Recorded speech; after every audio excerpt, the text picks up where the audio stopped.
Ender, things like the Silas. And last game, they also banned away Kale and Akali. Yes, they did, and I think both these teams, with how close the game was, would be comfortable running it back. But the big pick that speaks out to me is the Rise. Whether or not Origen want to remove that, as opposed to the Akali pick, which they did ban third in game number 1, because Caps basically just won the game for his team with that pick. A little bit of a turn up here on the G2 ban phase, as well as they removed the Galio instead of Morgana for their final ban. So they were pretty frustrated with how good Mithy was on that Galio, how much it brought to the team fight. Here, Origen taking their time, pontificating, thinking about exactly who they're going to ban, and it will be the Rise taken away. So I really like this Rise in the gap between the games. Ender and I were talking about how this champion just allows G2 to be more creative than they already are. This team is just very innovative in how they approach the draft, and they were just like, well, you know what? It's extremely strong for us, so they're going to take it off the board. This is super fast. Rek'Sai picked up, then Lissandra, Jarvan straight away from Origen, matched by a Xayah, Rakan, and already won the last pick of phase 1. Yeah, so last game, the Kalista Braum was supposed to win lane, but it wasn't too hot. This time around, they go for the Lovers duo. I like this a lot, especially with the buffs that Xayah got on this patch. She became a much stronger champion. And having the Rakan as well gives you a lot of tools to play around this bottom side of the map if you are Jankos. So right now, Origen, they have a lot of utility already in their composition. They have a lot of peel as well. The Tahm Kench, really good at getting people out of those awkward situations. I've always kind of wondered why many people pick the Tahm Kench into the Rakan because of his AoE charm. There's always the risk of, you know, you and the target getting locked up. But if Tahm Kench kind of stays, he can soak up a lot of the damage with his great health, and then if a target ends up getting locked down, the moment that charm runs out, he can then consume you out of any awkward situation. So I think many sports do quite like that matchup in the laning phase as well. See Origen focusing out the mid laners in their second phase of the bans. Akali, Corki removed, Ezreal taken away by G2. Expect to see another AD carry in that slot. Yeah, now looking at what Origen want to pick here for Patrik specifically, I actually wouldn't be opposed to seeing a champion like the Ashe, perhaps. I think that having some extra lockdown on a champion like the Rakan that wants to be diving in towards you can be very powerful. And the big takeaway for me here from Origen is that you can go for your ADC here. It looks like it may be the Varus as opposed to any of these other picks. Not going to get baited by that, but ultimately what they can do is they can flex this Lissandra around and get the absolute best matchup for Nukeduck possible in mid. Yeah, certainly can. It's not that often we see Lissandra flex towards the top lane anymore, though. It's happened. Saw it yesterday. Yeah, saw it yesterday, I but think it's one game around in the 10 world or as well. We've seen it a whole lot more than we have here at home in the LEC. And you already talked about the Varus pick. I do quite like it. Adds further utility to the already strong team fighting that Origen have drafted for themselves. I feel like they're taking a very similar approach, but to be fair, G2 haven't really showcased a lot. They already have good engage with the Rakan. Then they've got a strong 2v2 bot that they can look to play around, and G2 are going to very quickly round out their draft with 2 big comfort picks for themselves. Yeah, and G2 are going to use Nukeduck's own counter pick against him with the Swain into Lissandra. Now, because these 2 picks are so flexible, G2 are just going to match where this Lissandra goes, I feel, with the Swain. Yep. You want to get it in that matched up lane, and Irelia has a lot of really good matchups where she can go just about even. So G2, even though they're on blue side, have the flexibility to deny them a hard counter. Ooh, I really like this Poppy hover though, because I think that it does very well into, fun fact, champions that have a lot of dashes, and things like Rakan, things like Irelia. I believe it, does it work against Rek'Sai tunnels, do you know? It does, yes. Oh yeah, so it's really mean. Her ultimate will go through because you're unstoppable, but the tunnels, no fun. So a lot of the mobility tools that G2 have in their draft get mitigated by the Poppy, so I do quite like this pickup. And again, I think that OG have gone very teamfight style. They have a very typical front to back. They do have a little bit of dive with the Lissandra and the Jarvan, and I do think that with the amount of mobility on the side of G2, a lot of it can be interrupted from the side of Poppy. So I'm kind of expecting another 1-3-1, maybe a 1-4 coming out from the side of G2, but I wouldn't be surprised to see a very similar game plan to what we saw in Game 1. Yeah, similar game plan, but the key difference for me is the Rise pick that Origen banned away, because no longer will you have Caps going into a side lane and breaking all of your turrets, going for the backdoor, blowing up your inhibitors. That will not be how G2 win this game. Instead, it relies a lot more on the skirmishing that we know they were able to do so well early on in the split. Definitely worked out for them in the first half of the split. Not too much in the second half. They did lose 4 of their last 5 games, but back to winning ways in this matchup versus Origen. Origen perhaps they want to show us the same stuff in the early game, and then they just want to show us a little bit more proactivity. Maybe just a little bit more willingness to pull the trigger, because we never really saw an engage with the Jarvan Galio until way into that game. Yeah, and we heard it from the analyst desk. I do think that Origen could have been a little bit more proactive with their composition, but it's one of those eternal debates where it's like, if you engage, what happens to the side lane, right? You know, what do you lose in exchange for that? So either way, Origen going to come refreshed, revitalized into game 2. Let's see how they can handle the pressure from G2 this time around. G2 1-0 up in this best of 5. 2 games away from securing their spot in the finals in Rotterdam. Origen looking to strike back as we jump onto the Summoner's Rift for the second game of the day. And I know there's a lot of interesting matchups here. I know that bot lane specifically for me is very interesting, but where are you guys looking early on? Right now I'm looking at the level 1 strat that G2 has come up with, as they've sent both Caps and Wunder to the bot side of the map. Mithy has gone over the wall using his W. Patrik has no information on this. And you can already see the pings coming out from G2. They're looking to set up the flank from behind. They're looking to try and get a pick onto Patrik. But Patrik can just walk up towards Mithy here. Now spots out G2. Caps will have the claw. Doesn't land it. Mithy uses W to eat him up. But Mithy comes across the wall there and knocked back. Mithy, lots of damage coming down. There's the ignite as well. They're continuing on the chase. They get first blood. And G2 with a perfect collapse will strike first. It's a beautiful level 1 setup there from G2 because they have so many tools to work with. Not only was it Mykix on the flank, but Swain can very easily take the never move at level 1, and you have access to the passive on Swain, which is so strong, using that pullback off of any CC, which let them get not just the first blood, but both summoner spells off of Mithy. And now they can look to play around the bot side of the map once again. Rakan, very easy to set up these plays. Even after the nerfs to his W, can still be very obnoxious to deal with in the laning phase. And Jankos, the only issue is Rek'Sai level 2 ganks, arguably not the strongest ender. Also, Jankos went back to base, so he recalled. He has a long sword currently because he got 400 gold off of that first blood. Now his early pathing will be slightly delayed, so the level 3 point that you really look to on the Rek'Sai before you can make that first big play will not come that fast.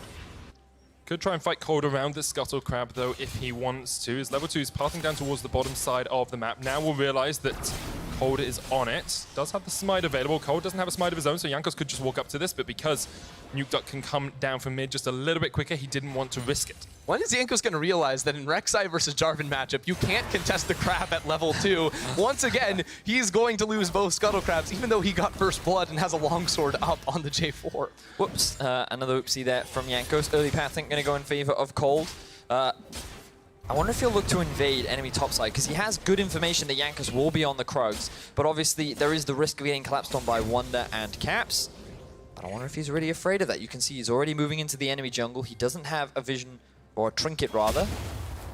Yeah, no, the blue buff is up as he spots it out with his eyes. Don't need a trinket to see that one, and has the flash still available, of course. Looks like Jankos just going to do his Razor Beaks. Maybe not expecting Kold to go for this invade after he was spotted out on a ward, but Kold will actually get what looks to be a 3-buff hit versus the G2 jungler. Yeah, of course, Jankos won't be too sad about losing the blue buff for the actual stats that it does give him, but the experience going to be nice for Kold to try to shut him down. Now, Kold is currently pathing around towards this top side. Nukeduck is on the way as well. He used the claw to get over the wall, and they want the dive. Flawless Duet was used there by Wunder as well, so there's no stun possibility. Kold going in for the dive here. Wunder, teleport comes in straight away. There's the steadfast presence already. Wunder down. Now the TP can't be cancelled, of course, but Jankos is on the flank. Vision Vampire comes down. Now 5 flashes across the wall. Jankos down to about half HP, but already Kold's done.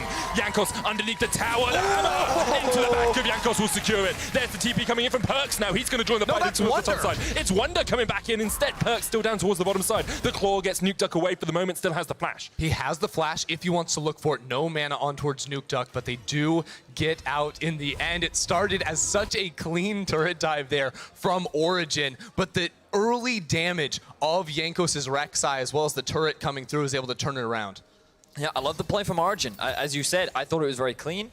Note how Alphari is the one to kick things off by landing the stun into the turret. This means that the follow-up CC, there's very little that can be done. And you'll see that he also gets interrupted. Oh, we have another gank in mid. Nukeduck's already used the flash here as well. Caps on the chase. Jankos there with the Prey Seeker. One more auto will be enough, and Caps puts down the claw, secures the kill. He just TP'd back into lane 2. That is brutal, but look topside. Wunder has the flash if he wants to get out. Kold holding onto the EQ combo here, waiting for Wunder to flash. He'll flash underneath the tower, and Kold will not dive any further. But Wunder forced away, doesn't have teleport to get back to this lane. You wanted proactivity, Vedius. I think we got it. We're going to get another dive? Jankos looking for another pill. Remember, Mithy still has no flash. And he used the tunnel, Mithy no flash. There is an exhaust available as well. It's a Jankos big wave, waiting. though. He's waiting. As you say, a big wave. Very impactful early on. Jankos coming in, doesn't have the flash. Will land the knockup only onto Mithy. Mickey with the chase in. Thick skin from Mithy will keep him alive for the moment. The ignite is ticking away. Mickey tanking up the tower. PerkZ gets the kill. And a perfectly executed dive there by G2. And this is the early game that G2 fans wanted to see from Jankos. He couldn't have that much impact in game one, but this time around he saw Kold head towards the top side of the map. He saw his top laner lose his flash, and that gives him the information needed to know that he can make this play bot happen. And remember, Mithy had no flash from the level 1 play. It was still on cooldown, and while G2 did have to expend a couple of summoner spells to get it, they find themselves another advantage in the early game. And it was what we were waiting for G2 to do, right? Because in the last game, they wanted to play around bottom side. It didn't really work out, so the game stalled for a long time until they were eventually able to close it with smart macro play. This time around, Jankos was able to make that first gank in the bottom lane land true and has put his team in a very good position. Now, the big advantage for Origen right now is the fact that their top laner is 18 CS ahead. He has 2 levels over his lane opponent, and he actually set up a really strong freeze towards his side of the map, which meant that Wunder was zoned away from so much early experience and gold. But we see another play in the mid lane. Nukeduck is going to claw away here. Mickey doesn't have the chase possibility. Let's go back up towards that top lane though, Vedius. But with regards to this matchup right now, you've got to remember that Wunder, during the regular season, he has been one of the most dominant players that we have in our league. Now, while the second half, many argued that Cabo was the best performing top laner, I think that what Wunder demonstrated was that in that G2 Fnatic game, when you put him on a carry, this man likes to carry. And in a game where he's playing as Irelia, it's very important that you are relevant come the mid game, and you can become the split pushing threat. And the fact that he has this deficit will make it much harder for him to do that.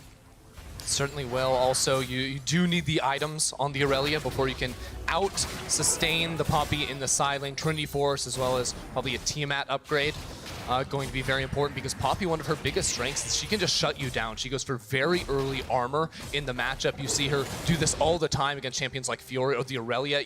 Bramblefest right off the bat, because you know Irelia's going to be healing off of her Q as well as the Conqueror. And it's going to make the side laning much more difficult for Wunder for a while. Although there is an advantage for Origen in the top lane, it's echoed in the bottom lane in the form of PerkZ being 15 to 20 CS up on average, 1-0-1 already on the Xayah, building up towards that Essence Reaver. Going to be very strong down there. Now, Jankos coming bottom lane, walked over 2 wards, by the way, because the champion's blind. He's underground, can't see anything. Kold, she's blind. Yes, correct. Kold not looking for the counter gank there. He pinged his bottom lane 2 back away very smartly because the 3v3 probably doesn't look too good for Origen's side on this bottom side. Right now, PerkZ especially hitting level 6, and with the 20 CS advantage is going to be a big deal. Jankos will realize now that he is on a control ward as he starts up the Ocean Drake. Not an Infernal that we saw fought over in the last game.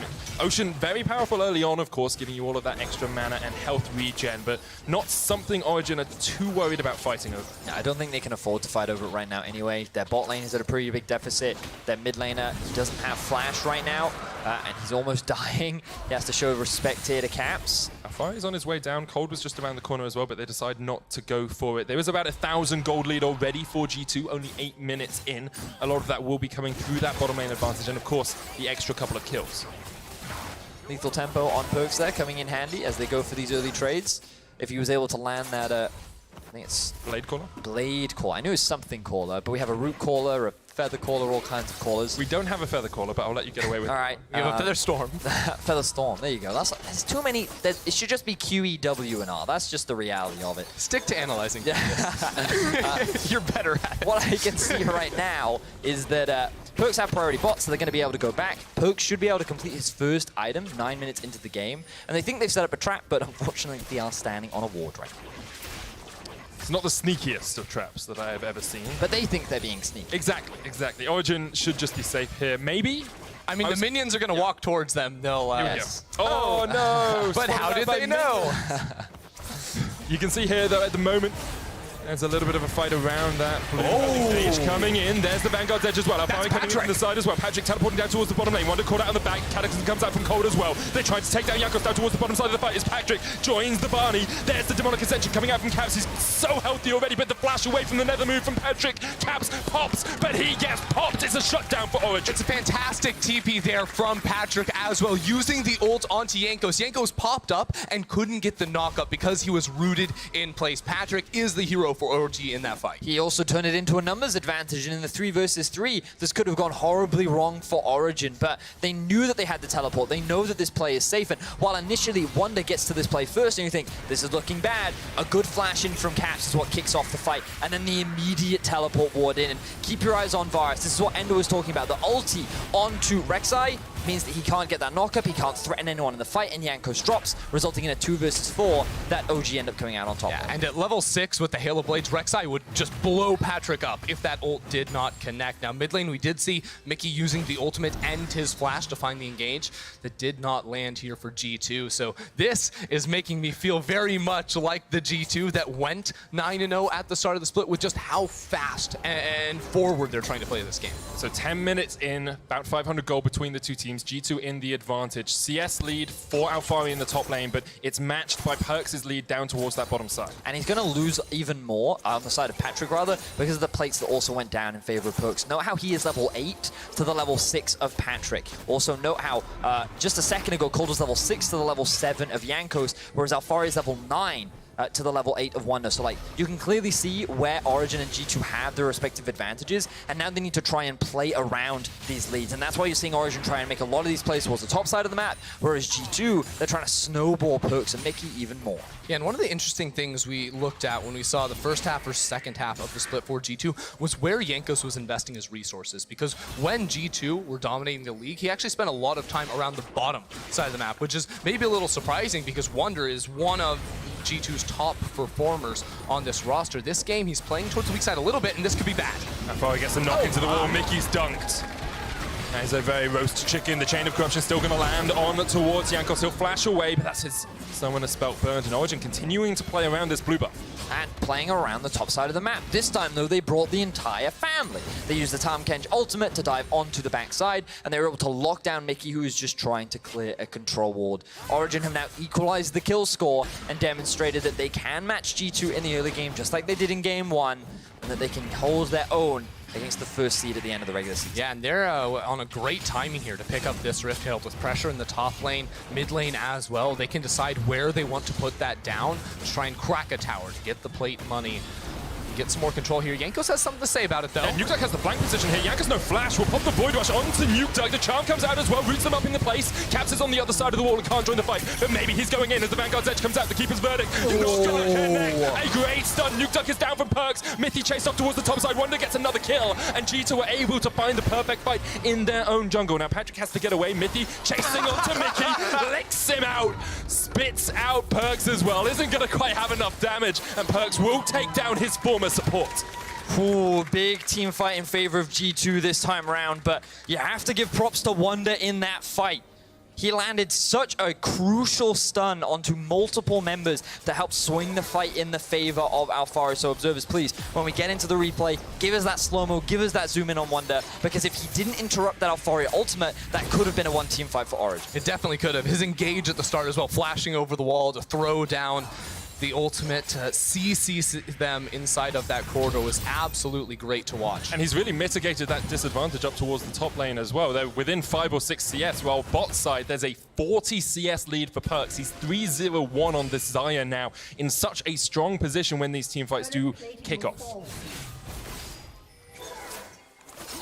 Big damage down onto PerkZ right there, and it's funny because after that Game 1, we were thinking, is this going to be just a huge series with super long games, or are these teams going to make changes coming into the match? And I was thinking to myself, you know, usually after you have just a smackdown of a game where it goes 50 minutes, the next game gets a lot faster because neither team wants to be in that stressful situation ever again. You can see Jankos walks in here initially, and it does look bad, but a key thing to note is he uses his own ultimate to actually mitigate the CC from Lissandra ult. Lissandra ult goes to animation, he becomes unstoppable and tracks it through. So he delays the engage, and then you see the TP to the tunnel on the other side. Ult flash to get the immediate CC, then 3-man stun onto the front line here, including Patrik. It's huge.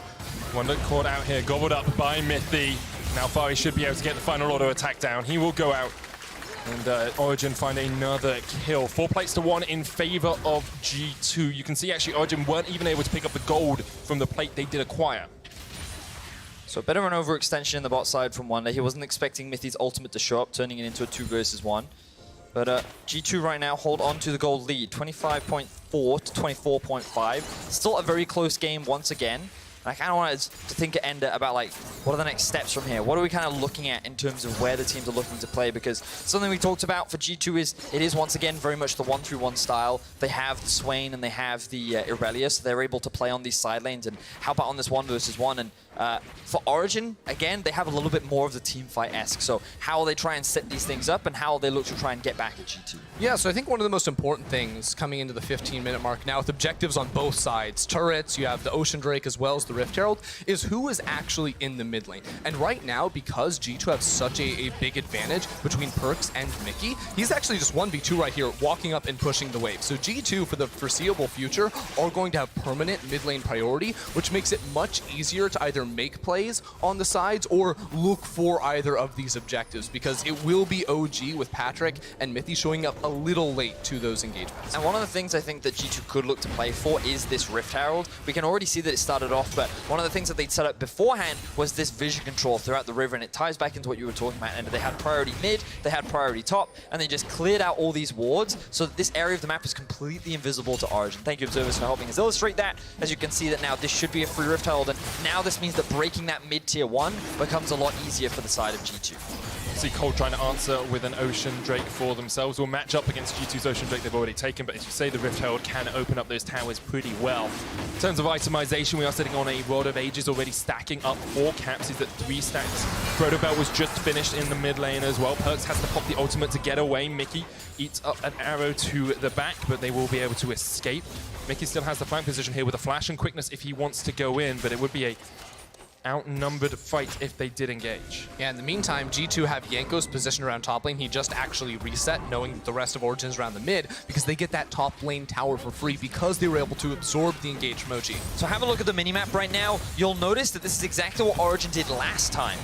They send multiple members towards an area of the map so they can guarantee either control or an objective. But this leaves room for Caps to just solo up in the top side of the map. Now the difference is very much this Rise pick that isn't available for G2, but also the lack of teleport on Caps right now. He's running the Unsealed Spellbook. He's swapped over for Cleanse for the time being.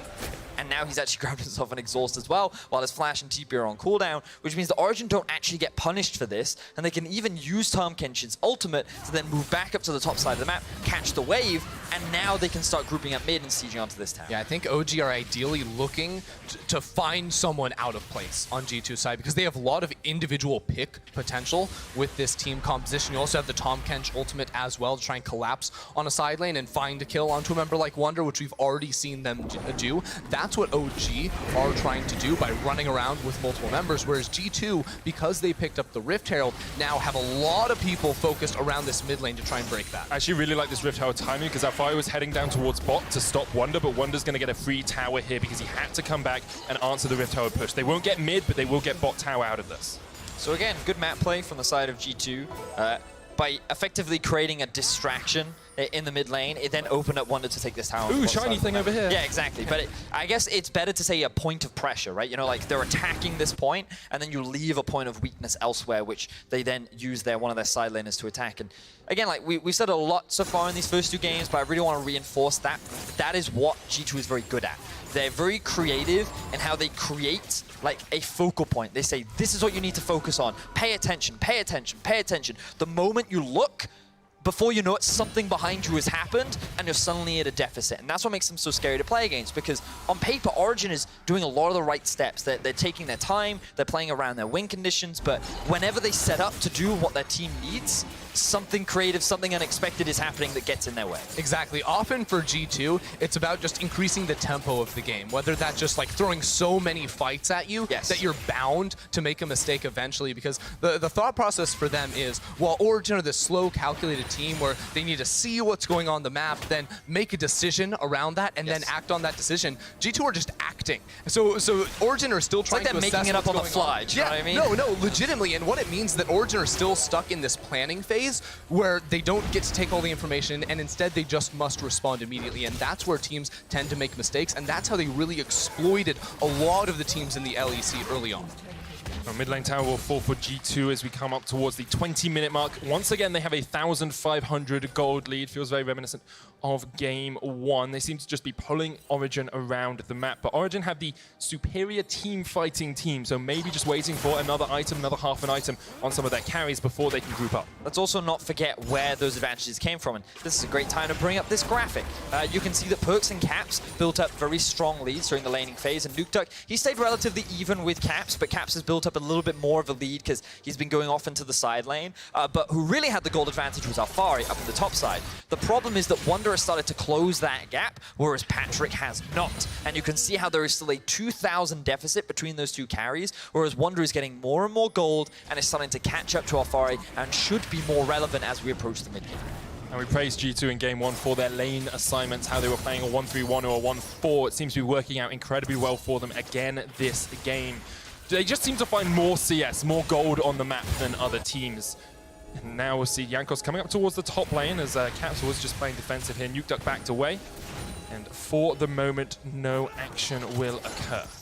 So the struggle that OG has right now is they really want to break this mid-tier 1, but because of how strong PerkZ is, G2 is always getting pressure, so they need to force a fight, which is what Kold tried to do there, but unfortunately they couldn't get that commitment. Remember, PerkZ still has his ultimate available, and if they don't find that initial pick, if they don't get that land onto the carry, then it could go very wrong for Origen. Yeah, both teams are trying to make something happen around the mid lane, but neither are able to find their mark. So let's talk team fights, and specifically I want to focus in on Kold, because this is not the same style of Jarvan that we saw in Game 1. That was about the Conqueror with the full tank approach to be a frontline for the team. Instead, it's Electrocute with the Warrior enchant first. Now, he is 0-3, so he's not going to have as big of an impact in these fights as you perhaps would have liked to, but it gives you this idea that Origen are maybe looking for faster team fights where they explode into your backline with the Lissandra burst and the Jarvan layered on top of each other. Then you have the consistent DPS of Patrik to back it up, but ultimately they're looking for the big burst right at the start, whereas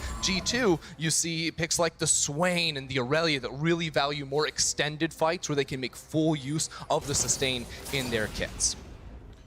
We'll keep our eyes on that as the game does progress. For now, it looks like G2 are just going to go for the Cloud Drake as Jankos sets up down towards that. And while we have a brief moment, a brief pause in the action, I do want to just remind people about how storied both of these teams are in the history of Europe. G2, 4 LEC titles, started winning as soon as they joined the league, have been in 5 finals, they've been in 7 consecutive playoffs, and have gone to Worlds 3 times, making the semi-finals last year, of course. Origen, on the other hand, although they are a massive brand, although they are known throughout all of Europe, have only ever made it to 2 playoffs. Yes, they made finals both times, but last time they lost 1-3 to G2. And although they have made World semi-finals, it was a long time ago. It certainly was. It's quite interesting because of how popular Origen as a brand is. And when you think about it, like, their actual success has been very limited, but they had such an impressive year. Chain of Corruption was used. PerkZ still has the ultimate here, just holding on to it. But because they had such an impressive year, just like so many fans got behind them, and it helped that they had a lot of members from Fnatic, the original, you know.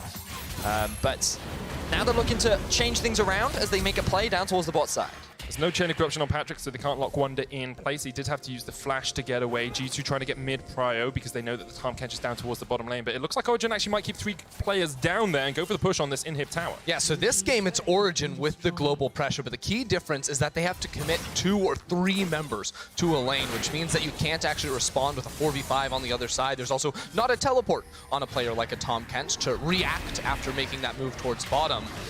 Mithy will have to eat up Patrik and get him on out of there. So we'll see that Origen can try to make these plays in the side lanes, but they can't commit like Caps was last game on the Rise. It has to be in and out.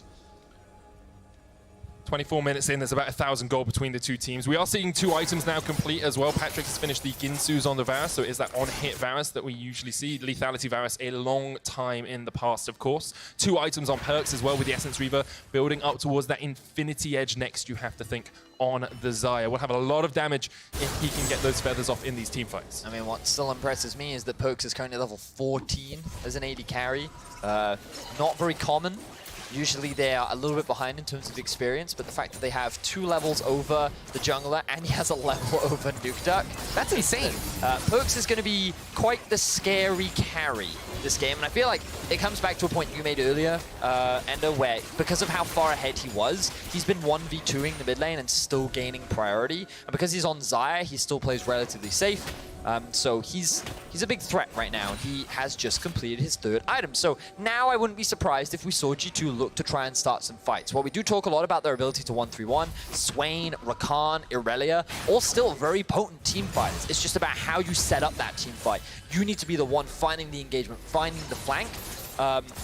And ideally, you'd have a choke point so that it's easier for you to... Actually, do I want more of a choke point with an Irelia? I guess if you have more mobility dancing around the fight, especially against a Poppy, do you really want to be in that narrow corridor? Yeah, I think it's hard with the Poppy, the Jarvan and Lissandra, and even the Varus ultimate create so many zones. That's true. Here that Avoid they can choke really points. use their voice. Yeah. So let's rethink that. Avoid the choke points. If they win a choke point fight, though, we'll say you are prediction god. But here's the thing, OG are starting up the Baron. G2, I think, would like to have a spread out fight. They might not get it if they have to force themselves into the pit.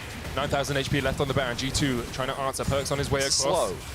Very slow. Alphari will get the knock into the wall, pops down the steadfast presence. They get Mithy, they get the pick. And now it's a 4v5 in favor of Origen. You click on the chasing onto PerkZ. Flashes in with a Ring of Frost. Tahm Kench comes in from behind as well. PerkZ will flash away. And Origen unable to find another pick, but do get the summoners out of the Xayah. So now with the numbers advantage, Origen will try to use this to secure the mid tower, but fun fact, while the Baron was going off, G2 were gaining mid priority, and you can see that this wave wasn't here in time, which means that they weren't able to siege onto this tower. Yeah, and OG would have to act fast if they wanted to start up the Baron, because Mykix is going to be spawning in 5 seconds, and he has home guards. Now look where Nukeduck is. He has no flash, but he's in the fog of war. He could look to start the fight inside of the corridor. Kold on a ward, chased away by Jankos. Nukeduck now slipped behind G2. They're coming in from across towards the blue buff. Mithy on his way to join the fight. 6,000 HP on the Baron. Jankos getting in. He's stolen the Elder Drake in the last game. Could make another steal here. Caps stepping forward, uses the Never Move, pulls back Mithy, knocked away with the Keeper's Verdict. The Kold jumps in onto Jankos, but he goes golden, and the rest of G2 can react. Mithy coming in as well. He jumps onto the back line. Nukeduck uses his stopwatch just in time. The Frozen Tomb actually used there. Mithy will split out Patrik. PerkZ on a rampage. Wunder jumping onto the back line. That's 2 kills to him. Just needs the final swipe with the blade, and now Origen have to run for the hills. Alphari can knock back Wunder towards his minion wave, but the flawless duet will stun up Kold. He'll dodge away with the EQ combo. Steadfast Presence will stop him for the moment. Jankos does not have the ultimate, so can't jump onto the backline. Alphari once again acting as the bouncer, pulled back with the Never Moving. Caps can tank this for days. Alphari goes golden for the moment as he stops time. Not knocked up, he's still alive. Somehow he'll get the shield from the buffer. The Never Move will pull him back, and eventually Caps says, screw this, I'm going to use the ultimate, and shuts down Alphari. Oh, Alphari doing everything he could to stay alive, but no. G2 kept OG around the Baron for long enough. The fight was turned by Origen. They're now trying to teleport in and stop it. They have the Tahm Kench too. Can they get a fight? Baron goes down, the quickness used. Patrik caught out on the backline. Vision of Empire comes out as well. PerkZ just trying to retreat. The feathers pulled back. Nukeduck chasing him out. Caps now joins the fight as the Never Move does not connect, but they force away Origen. That's all they wanted to do because they still have that Baron buff. The channel comes out. Mithy caught up in the knockup from the EQ. The chase out. Mithy unable to get there in time. Kold will stop time. The teleport coming back in as G2 want more. The other teleport. PerkZ has joined it in as well. Caps on a killing spree. He's 6-1-6. And Origen are now the team to turn and flee as G2 will chase them down. You have to think there's no hope left for Origen. Nukeduck getting in from the side. Patrik eaten up by Mithy, but the chase is still on. Mithy will jump across the wall. Jankos now on the back of the fight. G2 still going. They're looking for it. G2 just do not want to stop. They are unrelenting. Patrik has nowhere to go. Alphari gets caught out on the top side as well. Patrik This just will not end. Alphari using the steadfast presence, but still will get knocked up. Jankos on the chase onto Nukeduck, who uses the proto belt. The Keeper's Verdict knocks back 3. And Alphari may have kept himself alive for the moment, but G2 got everything out of that fight. Woo! That was a long team fight while Medic catches his breath. let's try and recap this one, Ender, because it all starts off with Origen actually starting the Baron. Unfortunately, they put themselves in the choke point themselves, and that gives the freedom for Swain to walk up and start off this fight. Now, they think, okay, Origen, we can just turn and fight onto Wunder and Jankos, but unfortunately, they buy so much time that they actually hold out in a 1 versus 4. So the other 3 members of G2 are just surviving against the Lissandra, and they're like, well, we're happy. We can actually turn this one around. They'd taken so much damage from the Baron, combined with really good Irelia play from Wunder, means that G2 end up coming off the initial fight very far ahead. And when we saw Wunder put so far behind in the early game, we said he needs to be relevant in the mid game. Well, that is very relevant. 4-2-4 now has the Trinity Force already completed, has the Titanic Hydra as well. He's doing a huge amount of work. You just can't discount this man. He is such a strong top laner, and he proves it time after time. Now G2 pushing in for these towers. 6th tower of the game will go to them. They have a 7,000 gold lead after it was neck and neck just minutes ago, and they're looking to break open this inhibitor line. Already they have the inhib tower down. Mithy coming to join his team, but they don't even need him. They'll get this inhibitor pretty much for free. G2 can just brute force their way in, and unless Origen are willing to pull the trigger and fight, structure after structure will fall. The first bits of the base are broken open here on the side of G2, and the mid lane inhib tower is already at 50%. Seems like they're going to be able to get so much off just 1 more minute of Baron buff. G2, I think a lot of this game has come off the fact that PerkZ was just so strong early on into the game. No, again, he is the same level as Caps and Wunder. You know, like... he's 2 levels over Nukeduck. It's actually crazy how strong he is right now on this Xayah. And while he's not rolling in kills and like snowballing the gold, he's just been so relevant in keeping mid control and allowing G2 to control the top side of the map to help turn this Baron in their favor and ultimately break into the base of Origen. Yeah, he also got the QSS, so it's so much harder to dive him. The turret goes down, and the Keeper's Verdict has already been used by Alphari. They're not going to pull the trigger. They're just going to lose another. First super minion wave pushing in that bot lane as well. Wunder jumping forward onto Nukeduck. He does have the Frozen Tomb if he wants to keep himself alive, but with the minion waves pushing in, there's a super minion wave here. There's double cannon as well. That first Nexus tower is the target. Nukeduck forced away, has to use the ultimate on himself, and now G2 take the first Nexus tower. Nukeduck gobbled up by Mithy, but they're just going to spit him out back onto the fountain, and G2 are chasing them all the way back into their base. G2 will look for the second Nexus tower. They'll take it pretty cleanly. Alphari trying to jump in, but the quickness is still there, and G2 have all the tools for the team fight. They take 2, they take 3, they take it, sodding all, and they'll get the triple kill for Irelia. G2 are 1 game away from finals in Rotterdam. It was once again a very close early game. Both teams going back and forth. Origen investing all their resources in the top side of the map, G2 investing towards the bot side. Unfortunately, Origen could not convert the Alphari lead into a snowball, and it got into this mid-game point where they couldn't break that mid-tier 1, and because they couldn't get through that structure, they couldn't make any plays. They tried to force something around the Baron, and ultimately G2 came out ahead in that ensuing Baron fight. And the hero wonder of this game, whether it was the brawl around the blue buff where he flashed over the wall, got the massive ult, the massive stun, or the team fights at the end around the Baron buff after being punished so much in lane with an early game tower dive, he was the hero for G2 in this second match. And I mean, it's crazy to think, right, because Caps was 7-1 and 11, right? It was just like he was coming in, he was doing the damage, he was cleaning up fights, but it was the way in which they were turning those fights around off the back of Wunder.